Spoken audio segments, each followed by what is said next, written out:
ป้องปายสุขุสุขคนเด้กับบ่มีหยังอื่นไกลพี่น้องอยู่ไห้อยู่หน้ายามค่อยค่ำลงแรงพาส้มบรรยากาศน้ำหมอกเริ่มลงแล้วพี่น้องเอ้ยส้มทุ่งนายามแรงที่เห็นแต่ต่อเครื่องแห้งแล้วก็นี่ประมาณนี้แหละพี่น้องอย่างละจักเล็กจักน้อยก็เด้อพี่น้องเอ้ยเบิ่งต่อเครื่อง ยามมื้อแลง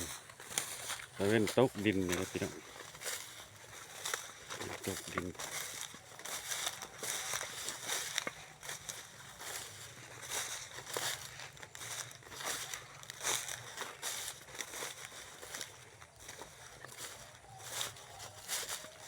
เราคันเราให้เราคันมาเบิ่งหญ้าที่ปลูกไว้ให้งัว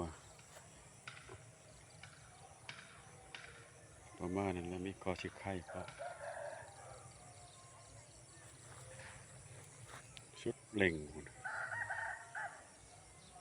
ก็ให้งัวแหนงัวเล็มเห็นแต่ต่อเฟืองในยามเนี่ยเอ้ยควันกลุ่มที่เป็นน้ำหมอกอายหมอกสำนีเด้อพี่น้องเด้อบรรยากาศยามมื้อแลงที่หน้ากกบกกงไม้อนุรักษ์หลายร้อยปีแล้วพี่น้อง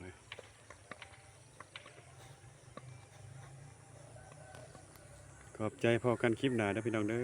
อบ๊ายบาย